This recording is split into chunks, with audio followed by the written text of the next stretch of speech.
All right, all right. Let's get things started as people trickle in. So first things first, happy Wednesday, everybody. Really excited for this panel. We've been doing more of these cast-centric panels this year, and we're getting all kinds of questions from a variety of places. Always excited to talk about marketing and everything that marketing impacts. So really excited to dive in for today. Having said that, the first thing I like to do is I hope you can hear me, but I need to know. So type into the chat or the Q&A, just say, I can hear you, and you should see four people. You should see myself, Amy, Jeff, and Kelly.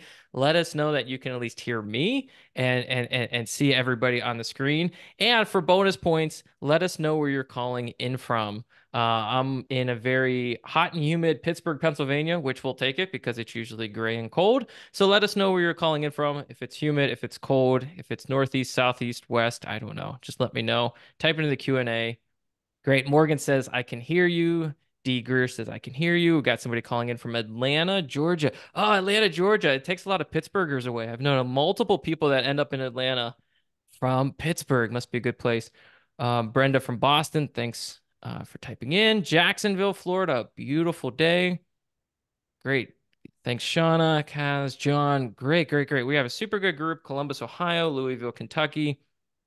Fantastic. Well, I'm excited for today's panel. We're going to talk about all things marketing. We brought together a great source of experts that are operating with firms or inside of a firm each and every day, kind of seeing what's working in 2024. And we're going to probably dive through a variety of topics. But before I dig into the Q&A, and you all were great, you submitted dozens of questions, and I want to remind you that this is interactive. So as a person mentions something, type into the question. If you want us to double click into something, if you want us to zoom in, type into the Q&A. We love hearing that. We love making this an organic discussion. But having said that, let's go around the horn and everybody can introduce themselves, who you are and what you're up to. Amy, if you'd like to kick us off first, then Jeff, then Kelly. Now, Amy, you're on mute. You're at least mute for me. You are correct. So thank you. Thanks for having me. I'm excited to be here with all of you for this conversation. My name is Amy Better. I am the CEO of the B3 Method Institute, which stands for Business Plus Balance Equals Bliss.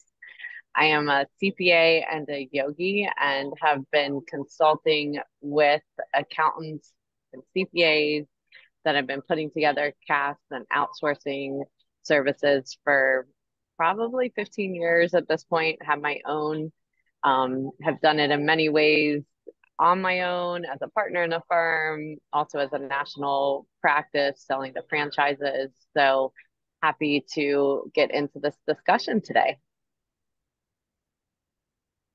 Great. Thanks for coming here, Jeff.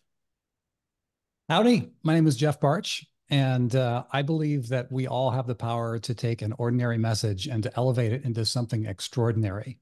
And that is a huge part, I believe, of what needs to happen with CAS in order for it to be successful. Now, having said that, I am not an accountant.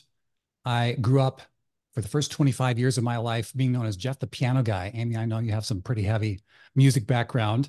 Uh, I played piano by ear and classically. And when I got into junior high, I discovered music recording and production, video production in junior high and high school, and put that all Wow. together. And I ended up in Hollywood for 20 years making TV for ABC and NBC and Universal and Disney and Netflix and all a bunch of other folks. And there was, in my time in LA, I had this moment that I want to offer to the discussion here. I was at a panel, in an industry panel in Hollywood, and one of the people on this panel was a guy who was a re-recording mixer in at Warner Brothers Studios. And what he did, he spent his whole day sitting in front of this massive mixing console that stretched from one side of the stage to the other. He had a whole crew with him, just incredibly complex things. And he was mixing all the sound for these movies that were going to be heard and seen by millions of people. And someone in the crowd asked him, said, how do you do what you do? There are so many moving pieces. How do you do it? And he said, first, you have to learn in stages. You have to learn the fundamentals. You have to learn the tools. But the bigger and more impressive the tools, the more important it is that you learn them like the back of your hand so they can disappear, so you can focus on what matters. And I would say in CAS, there's a whole world of moving parts.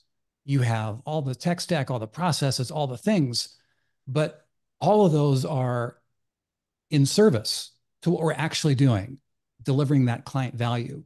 And that keeping that big picture in mind is absolutely critical. And that starts in marketing. And I would be remiss if I didn't say at this moment that one of the people who is most single-handedly responsible for helping me be able to bring this to the world and even be here in this conversation right now is the next person to talk. That's fantastic. And Jeff, what I'm also hearing is accountants are more fun than actors. Like the entertainment industry is a little bland. You needed to We spice won you things up. over. You came, you came to the right side. Welcome, Jeff. Thank you. All right, Kelly, brief introduction, please. Yes, I'm Kelly Schuknecht. I am the Director of Marketing for Summit Virtual CFO by Anders. So many of you probably know us by Summit CPA Group, which we were, and we merged with Anders 2 years ago, and we're going through a brand transition. So yeah, and I want to say where I'm from, because David, when you said what the weather was like there, I was like, I have to get this out there that it was still snowing this morning at my house. I live in Colorado. I'm up in the mountains. And yeah, my view looks pretty much like that picture behind me right now. Still snowy everywhere here. So not summer in Colorado yet. All right, amazing. And I'm also excited for this this cast band that's forming. This is exciting. Watch out, Engage 2025. There might be a cast band coming. Having said that, I'd love to kick things off with our first question. We were talking about, before we jumped on, I think there's a real disconnect that sometimes happens when you go to market and trying to sell client advisory services when you're used to selling client accounting services, and I would define client accounting as things that are more transactional. The more you're selling bookkeeping oftentimes, and the question is, if you're used to selling that level of service, more of the bookkeeping, how do you start the transition to sell more advisory? Maybe you offer it, but it's hard to convince your prospects or your clients that it's a different service worth so much more. We'll start with Kelly, and we'll kind of run it from there. And again, if you have questions, type them into the Q&A. Yeah, so I can say for us at Summit, we didn't transition from one to the other. We provide CAS services. So, but the difference between what we do and now that we've merged with Anders, I can see that difference, right? So the marketing team on the Anders side has a very different focus than what we do, and we take so Summit and the virtual CFO services we provide, we take a thought leadership approach to what we do. And I think that is very different from what I've seen in the, the accounting industry in general. We want to be the thought leaders in our space. And for us, the biggest thing that helped us differentiate was having our niche. So we provide services specifically for digital agencies, and having that niche helped us really focus in on our audience and who we wanted to market our services to. Now, Kelly, just to double click really quick, and Amy, I know you work with a lot of firms too that struggle with this split, so I want to give you a chance to speak, of course, and Jeff as well. But when you say thought leadership, what's a very tactical example of something that has worked well, whether it's a channel or a type of asset that was generated for your niche? Yeah, actually, let me grab one and I'll show you really quick. So some of you may be familiar with this book, Digital Dollars and Cents. So this is the book that Jody Grundon wrote about 7-8 years ago, and it's actually part of my story in coming to work at Summit in the marketing department. But so this book was something that he does a lot of speaking like Amy does, where he's going out to these conferences and he's speaking with the audience. And he learned, he's getting the same questions, right, from the audience over and over and over again. And he started just recording himself talking through this book, talking through that messaging that he was, the kind of like what his message was when he was presenting, but then also what those questions were that people were asking. And he created this book that we then use as a lead generator at every event that we go to, that we're able to offer that to the audience, and it speaks directly to their needs. And for us, being the thought leader, the book is not saying buy our services, buy our services, buy our services. But the point is to be educating the audience who then connect with the author, connect with the ideas, and they want to learn more, and they want to, consume more of our content, follow us, that kind of thing. I love that. And I want folks to take away something you said early on, which is the FAQs that Jody was getting. He was like, I want to package this into a book, package it in a book. It was now, okay, now how do I distribute this book? Well, I'm going to start doing smaller thought leadership pieces on different channels from the book. So it's all feeding itself really, really well, which I think is great. Amy, what have you seen? You work with a lot of big firms that, are do have a variety of services. And so how have they thought about how to position a more premium advisory service when they might also offer a transaction one? It's a big question. So I'll try to hone it in. One of the things that we really focus on is personal purpose, because that personal purpose drives this type of work where we are with clients sometimes on a daily basis, weekly basis, monthly basis. This isn't a one time a year client.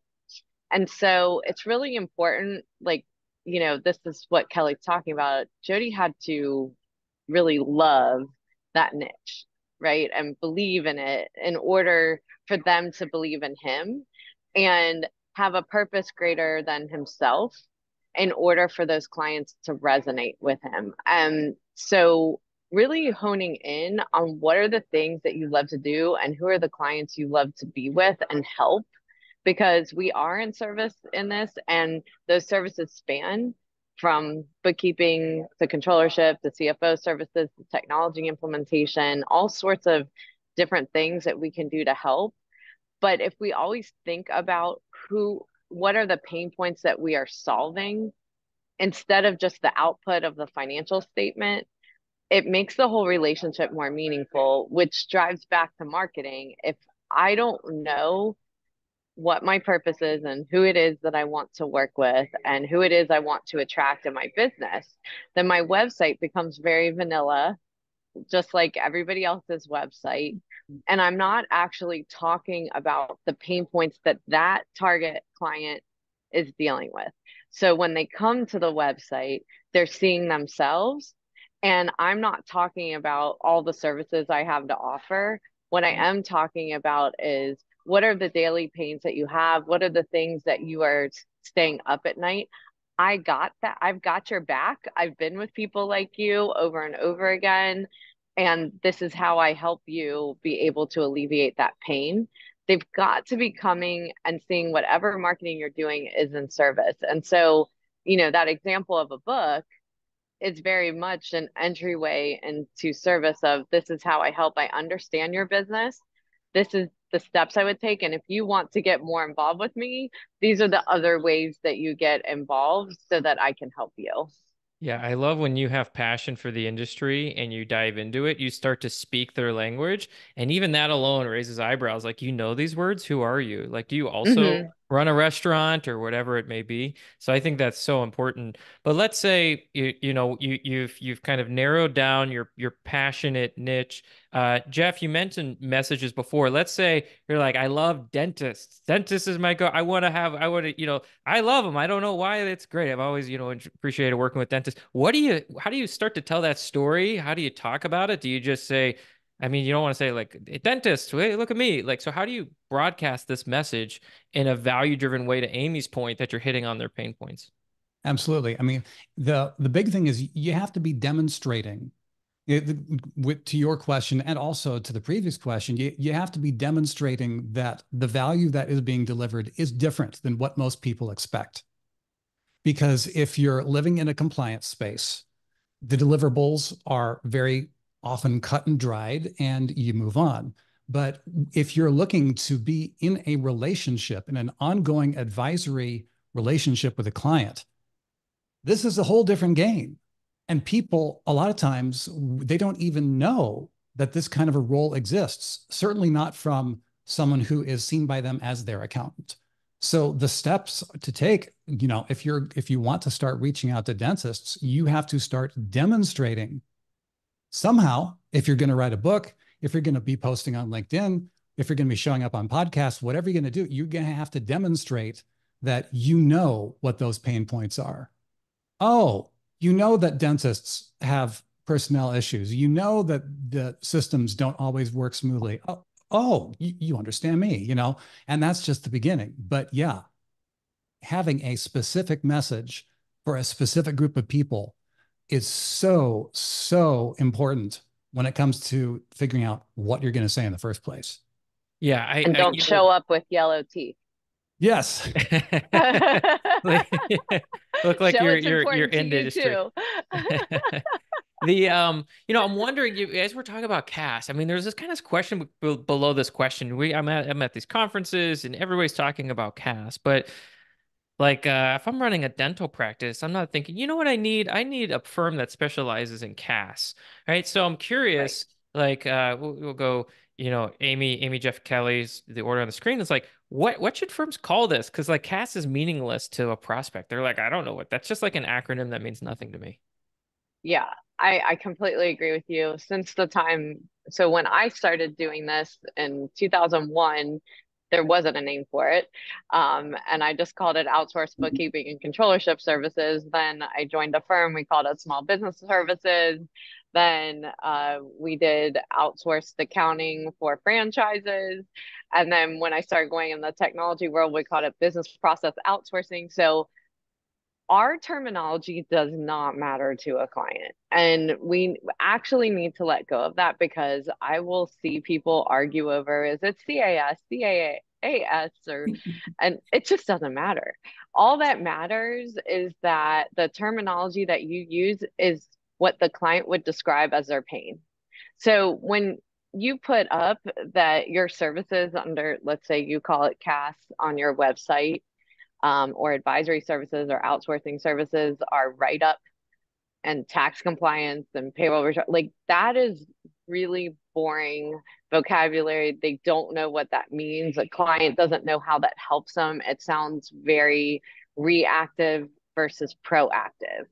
So my biggest recommendation to anyone doing this is that if you know the industry and you have clients that you are working with in that industry, ask them what you do. See how they would actually verbalize that to you, of how you help them. What are the services that you do? And it's probably a lot simpler. Like, you help me make sure that I have cash in the bank, that I can stay open, or that I'm scheduling my inventory properly. All of these things that make more sense to a client, rather than trying to revert back to accounting speak. I love that. Jeff Kelly, what are your thoughts on CAS as an acronym? Is it be gone with it, or do you find utility in it? I never use that term at all. I never even, so, we call it what we do. We've been providing virtual CFO services since 2013. So we say virtual CFO services. Now fractional is a big term. Over the last few years, that's become more and more common. Or like Amy said, outsourced. I mean, there's different terms that you can give it, but I would say no prospect knows what CAS means. So I wouldn't even use that in anything that we put out. I would also say, whatever you end up calling it, I think part of the process of attracting the people who actually need what you have to offer is to show examples and to give and to give metaphors of it. I was on a coaching call with a client who says, and I asked him, what do you say that you offer to people? And he says, well, I do virtual CFO work. And he says that a lot of his clients that he talks to, they don't understand that. And eventually they say, oh, you're a bookkeeper. And he says, no, that's a completely different thing. So I think one of the bigger issues here is, beyond what you call it, is the education of people saying, this is a different game. So instead of calling it, and even if you call yourself a virtual CFO, if you're working with small businesses, they might say, oh, that sounds complicated and expensive. So if you can have an ongoing messaging channel where you say, hey, I was out with my kids the other day on a hike, and I was thinking, it's like what we do for our clients. You don't want to go out in the wilderness without a survival guide.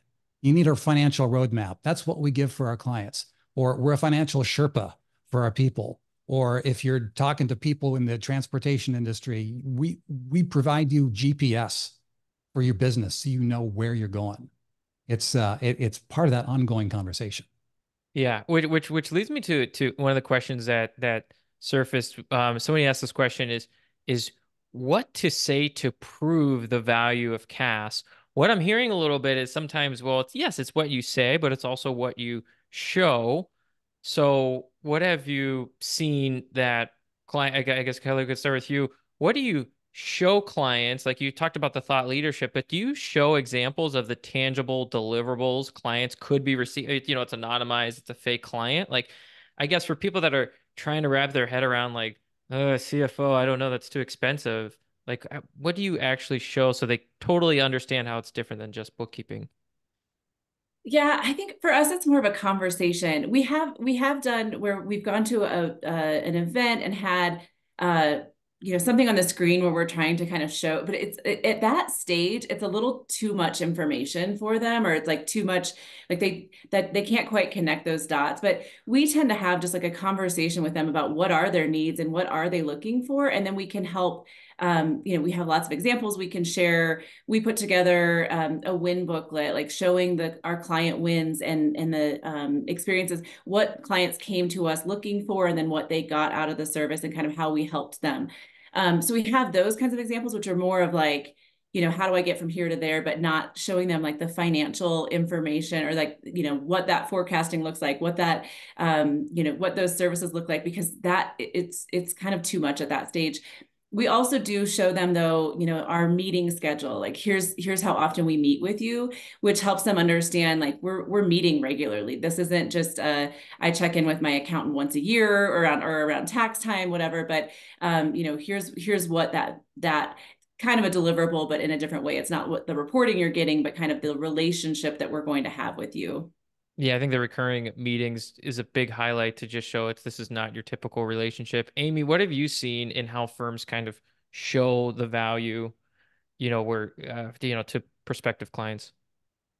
So one thing to begin on that, maybe a precursor to that, is that your value beyond the write-up and beyond the traditional accounting work. So too many times I hear people explaining it that way, or if I go into a firm and am doing consulting, and part of my work that I do is I go sit with the staff and hear what they say or listen in on their calls, and they're getting on a call and they're saying, you have 10 bills open and you have these 3 invoices that aren't paid. That's not advisory services.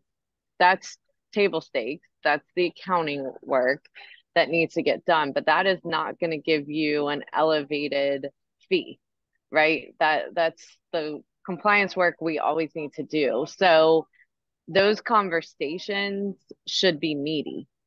And the dashboards that you use and the technology that you use should visualize the data. And I think we have this divide a lot of the time because we've been so Excel based in the past, and we like doing the calculation and we like doing the numbers, that we want to show everything. We want to show these Excel spreadsheets. We want to show the profit and loss. We want to show the balance sheet. However, a client that's not an accountant just files it away. Like it means nothing to them. They don't know how to actually action on that data. And so when we elevate our service, it's important, again, if we find out from the client what it is that are their pain points, how do we visualize that with dashboards and forecasting and budgeting? And then, like Kelly said, in a sales call, they might originally call for bookkeeping or to say, I need my QuickBooks fixed, or, whatever entryway they came in. However, once you get into those phone calls and then you show them a dashboard of what the possibility could look like and how you would be interacting on that, and what are the KPIs for their business, the operational and the financial data that you are bringing together, then it's like, wow, like this could really help me in my business. They can start telling themselves the story of the things that they're putting on napkins or trying to calculate in their head because they have no one that could actually do that for them. So I will also talk, because tax advisory is an important piece of this as well, is to elevate out of the compliance and into tax planning and strategy.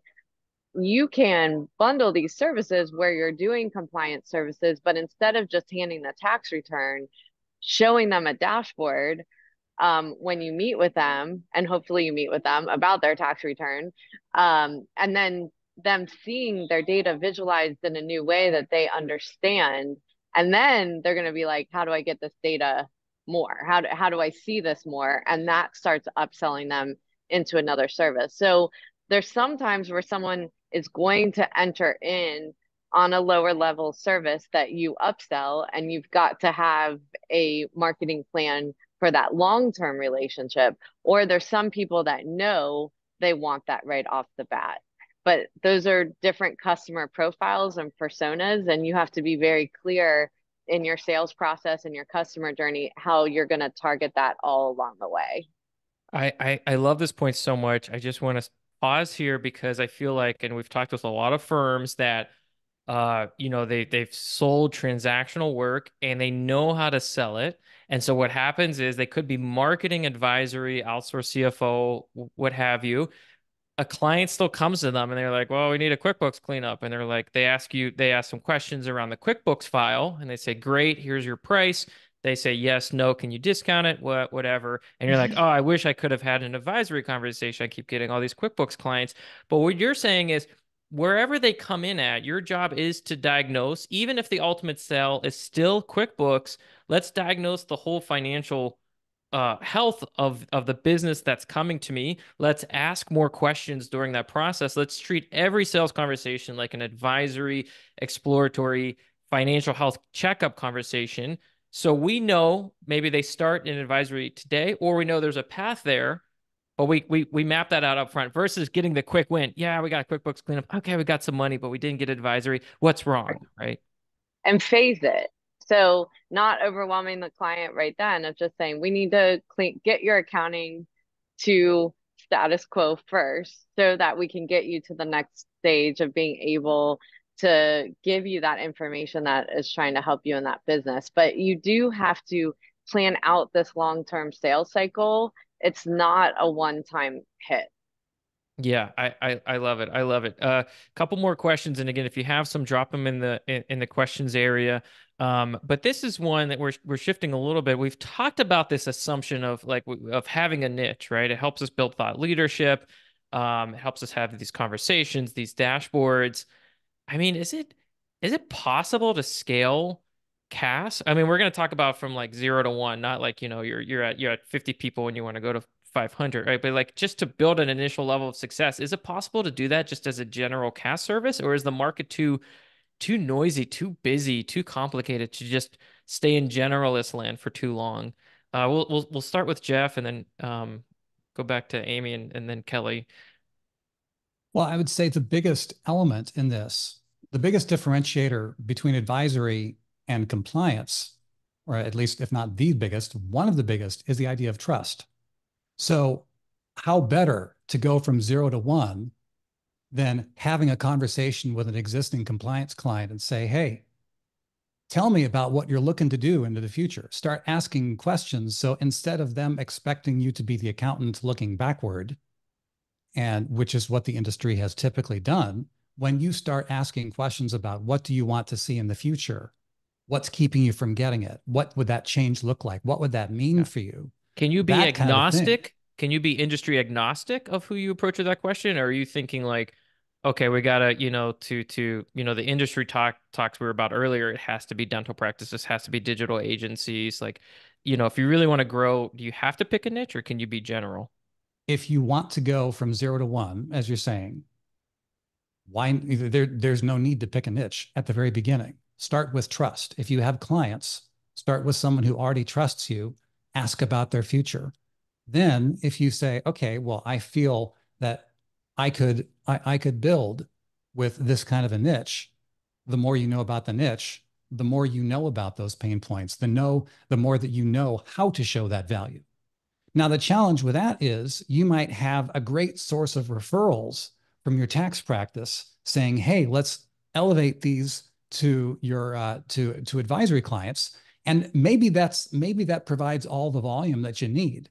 But man, if you want to scale anything, referrals from that, maybe they work, but maybe they end up running out, or maybe they're not enough for how you want to scale. In that case, you have to say, who do I want to get in front of? And that's where messaging becomes so important, because if you want to get in front of specific people who respond saying, oh, you're talking to me, I trust that you know about me, that's where niches become super important.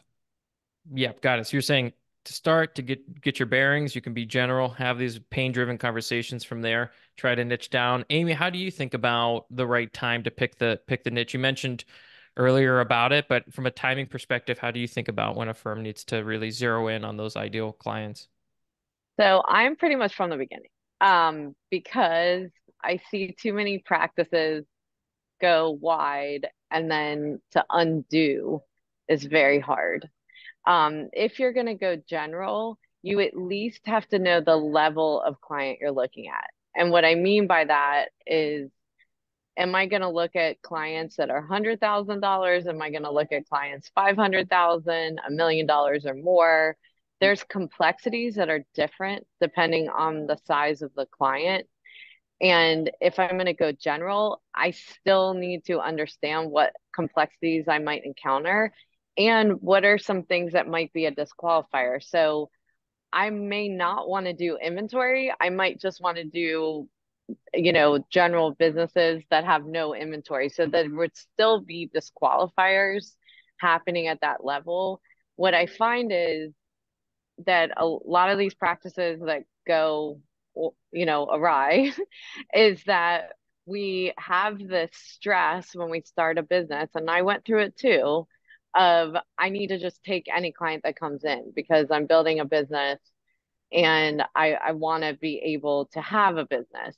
But then if the business starts running me, I don't have the work and life that I desire, that I'm not profitable, because it's very hard for me to scale in that kind of atmosphere, because I don't really have a standardized way of doing things because each client is different. Then what happens is that this business can get unwieldy very fast, and it's not fun anymore. So if you're going to be general, and that can definitely happen, you still have to set parameters around level of client so you understand the services that that client would expect. It is totally fine to have a bookkeeping only practice. You do not have to offer CFO services, but if you are offering CFO services, it's going to be a different complexity of a client, a different size client, and you're going to need to understand what kind of reporting, ratio analysis, forecasting, budgeting, cash flow, all of those things that you would have to be prepared to deliver, not just call yourself a CFO, but really be a bookkeeper. Yeah, I love that. Now, Kelly, from Summit's perspective, was it day one digital agencies or did it evolve in there? Well, okay. So I was thinking back to what I said earlier, that we didn't transition from compliance to advisory, but we did technically. It was just before I was here, right? So, so Summit was founded in 2002. So that for the first 11 years, we were providing more general accounting services, and we were, more generalists, like taking whatever work we got. But in 2013, when we started providing virtual CFO services, it was our first client was a digital agency. And then we had this kind of this in with this organization where we were speaking at that organization. And I would say from before CAS to after CAS, we took off a lot because we were niched down at that point. So we learned, the first few years, right, that we were figuring it out. We were taking everyone, but we grew a lot faster once we started niching down, not just in who we were targeting or who we wanted to provide services to, but also that we were getting specific with we're providing virtual CFO services. And we started positioning ourselves as a firm that was providing virtual CFO services and CAS services, not, like changing the way people think about accounting, right? Like that's been our tagline. And that's kind of what we set out to do at that point. So I think that was important for us, is having that niche. We learned through time, but if we could go back, we probably would have identified a niche right away and started on that path faster. And if I could piggyback on that, one of the things that Summit is doing so well is the fact that they have that core niche with the digital agencies. But since they were acquired by Anders, and Anders said, you guys are so great at what you do, keep doing your thing, let's grow. They say, well, how are we going to grow? Keep serving that one niche and start new niches. And that's a fundamental way that they've been continuing to grow. So it's not just digital agencies now, it's also trucking and transportation. It's law firms, it's cannabis, and who knows. And for reference, and I'm going to throw a guess out there, Kelly. I don't know if this is, I don't have any insider information. This could be totally off, but I mean, Summit was at a pretty good size scale with one niche. I mean, it was like 10 million-ish a year. I know Jody's talked about some of the numbers, so it's not like, oh, we hit 1 million. That's the next niche and another niche. And I know, I mean, you had a level of scale, and then it's probably since grown from Anders, where all of a sudden you have breathing room to launch new niches. Is that directionally accurate?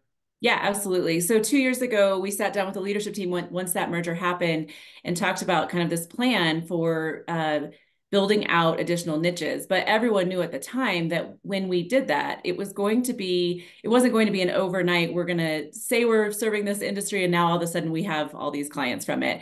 But because of having the resources at Anders, we were able to put a lot into the launching of these new niches. And it has taken a little while, but we're starting to see that traction. So I would say we're about a year from when I say we launched them. There was a lot of work before I say we actually launched them. But so about a year in, we're starting to see a lot of traction, particularly in the law niche, through our efforts there.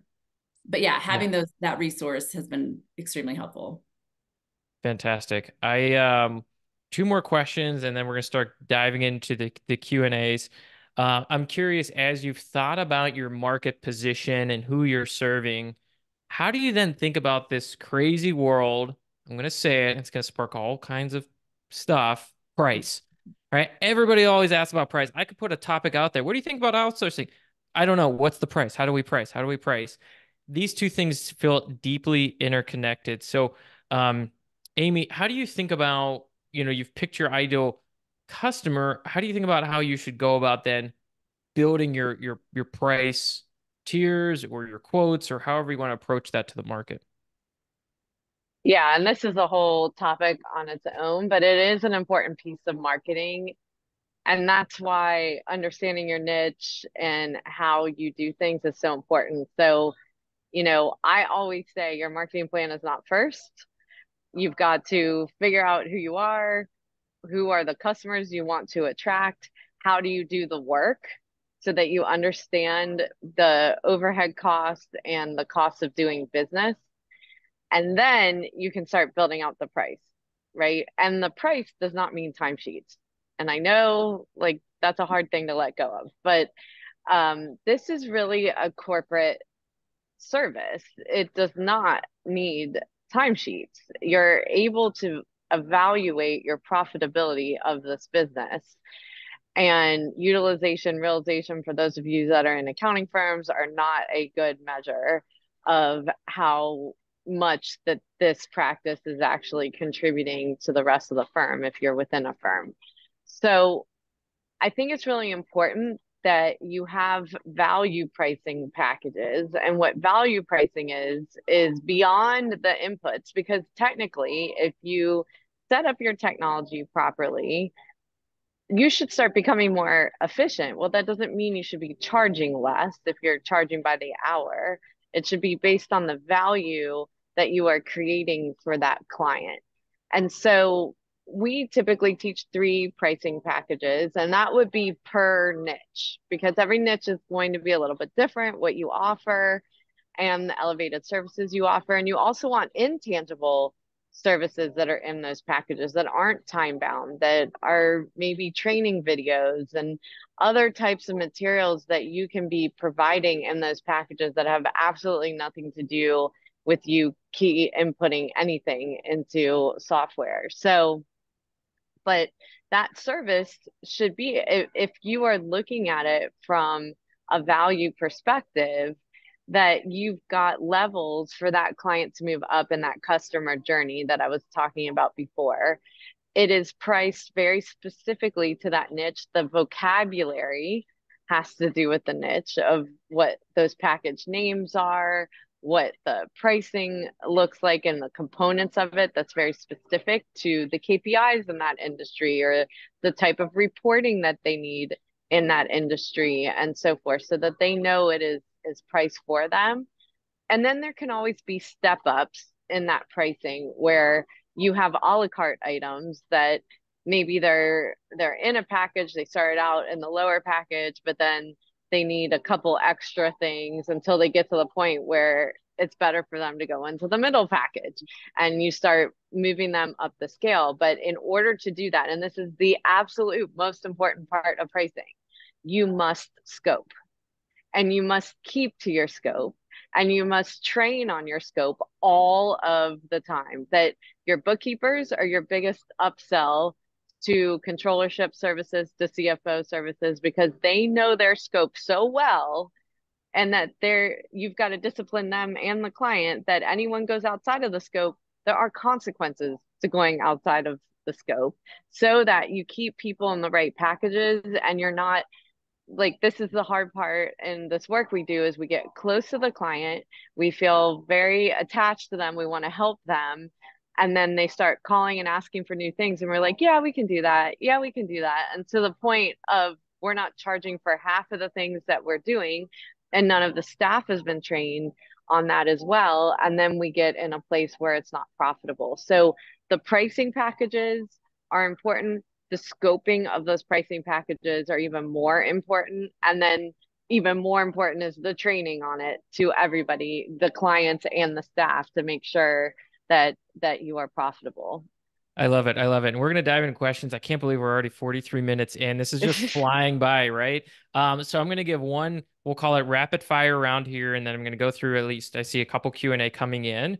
And we'll see if there's no answer is an answer, and that's fine. But I'm curious on a very tactical level. And I know we all love tactics, but the principles are most important. So I don't want this rapid fire to be too much of a candy for folks. But in terms of generating deal flow, in terms of generating leads, if you said 2024 is the year of, is it in-person conferences, is it referrals, is it LinkedIn, is it, what do you think is like is it the tried and true, is it the new shiny object? What is the thing that that is really top of mind for generating visibility? Kelly, we'll start with you, and we'll just kind of rapid fire around. Oh, I have to rapid fire. Well, a big part of our strategy in launching these new niches is going to events. So I would say for us, it's the events, because we're trying to establish our, our platform in those areas. So that's the starting point, I would say, for us. I love it, because you know your niche, you know where they live. They live in these events. So that's wonderful. Jeff, what would you say? Long form conversations. You can't just throw something up that people see and scroll away. If you want to build trust, you have to have a conversation, whether it's in person or a place like right here. Okay. Can't just be ChatGPT. You mean another person? Yes. Okay. Get that human on. Okay. Human to human, H2H. Amy.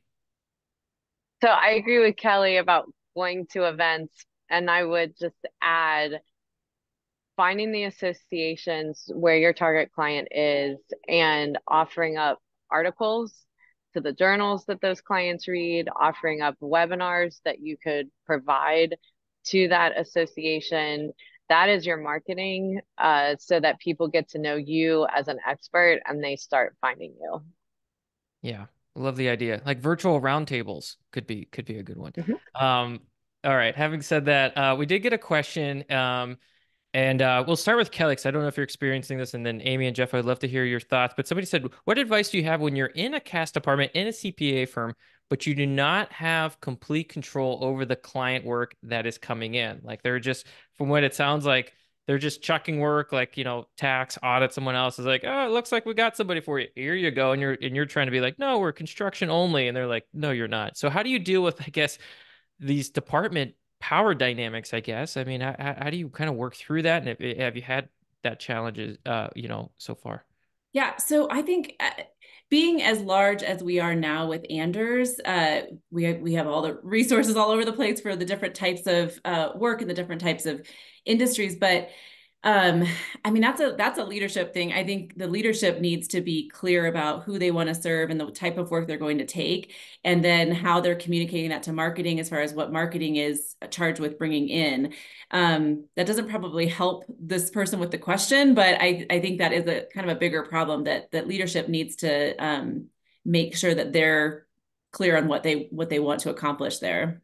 Yeah, I've seen so often where advisory just doesn't seem like a priority, and so it's just kind of works getting chucked over, and then they're just taking it in, but it's not as profitable as they want it to be because it's like we would make it more profitable if we could have a niche, but we keep, so you do need to manage up in this case. Amy, what have you seen in this world? Going to what you and Kelly were saying, it is really important to have a business plan and to not do it in a silo. That you are bringing other departments in with you to set the strategy of your department so that you are serving the firm as well, but you're making sure it's clear where the cutoff is for a client in your department, that it isn't just all the work no one wants to do and throw it over the fence. But if there's certain work you do not want to do, like write up type work, where is it going to go? And so it's important to research that so you have an answer of these firms that we work with outside of us are friendly firms. We have deep relationships with them. We will monitor it with those firms, but we do not do the write up work. These are the services we do.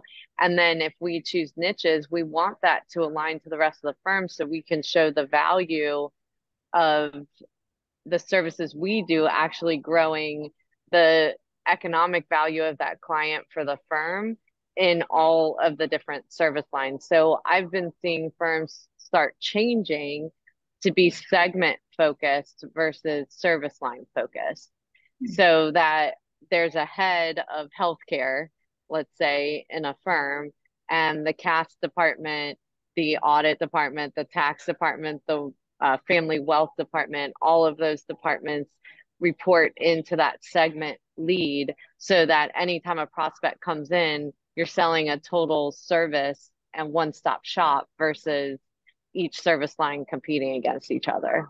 Yeah, and I love what you said, which is like there's the business plan, which outlines the case, the vision, the math for what this can become, aligning people, having a conversation around this, getting buy-in. Bigger the firm, you need to find this buy-in across the board for it to have a fruitful relationship and for there to be the trust and agreement amongst leadership. I love that. Well, we could probably talk for another couple hours. There's so many other topics we can get into. We'll go around the horn because I know there's a lot of people that want to reach out to the panelists today. Amy, if people want to reach out to you and connect, what is the best way for them to connect or work with you? So we have a course coming up, which is a roadmap course in July, where it's a 3-week course. We will spend a week going over all the components of a CAS practice, how to develop it, then spend time one-on-one with you the second week, and the third week, everyone presents their business plan. So you do have something to present. That is in July. If you go to businessbalancebliss.com and choose tax and client advisory services, you will see that course for July, and we'd love to have you in it and where we can help you on your journey. Fantastic. Well, and we'll certainly link that up in the show notes as well. Jeff, how about you? I think I just think about the bigger picture of what we're looking to accomplish here. When you think about the change that is possible, when you think about all the business owners out there who desperately need the knowledge and wisdom of what people who know the nuts and bolts of finance and accounting know, but maybe haven't even been given permission to say, I can offer this. Here's how to look at the path forward. That is the big picture. That is a huge amount of value to be exchanged. And I believe that no matter what changes are happening in the industry, everyone can talk about the changes and everything, and it's hard, but I see an incredibly bright future because of that. And if you're looking to think of that big picture, then as a gift for being here on this live stream, I would like to offer you a 1-hour complimentary coaching session, one-on-one with me, as a gift for being part of the Jetpack Workflow live stream here. Hit me up on LinkedIn, ask about the complimentary coaching session, and let's get your firm moving forward. I love it. I love it. And Kelly, if somebody wants to reach out to you, say thank you, follow up, learn more, what's the best way for our audience to connect? Yeah, I'd love to connect on LinkedIn. Also, if you can spell my last name, so there's your test. If you can figure out how to spell LinkedIn, send me a connection request. Also, if you want to learn more about our approach to virtual CFO services, how we provide them and how we market them, you can go to vcfoplaybook.summitcpa.net. All right, fantastic. Well, I really appreciate y'all for coming on today, sharing your wisdom, sharing the hard lessons you've learned. And to the audience, stay tuned. We're going to be doing a webinar like this nearly every month this year. So be sure to get on our newsletter, check out our site, jetpackworkflow.com. And I appreciate you all coming on. We're going to link up to everything you'd mentioned. We'll link up to LinkedIn and some of the courses you all are offering. And thanks everybody for attending live today. Thank you. Thanks for having me. All right. Thanks, everybody.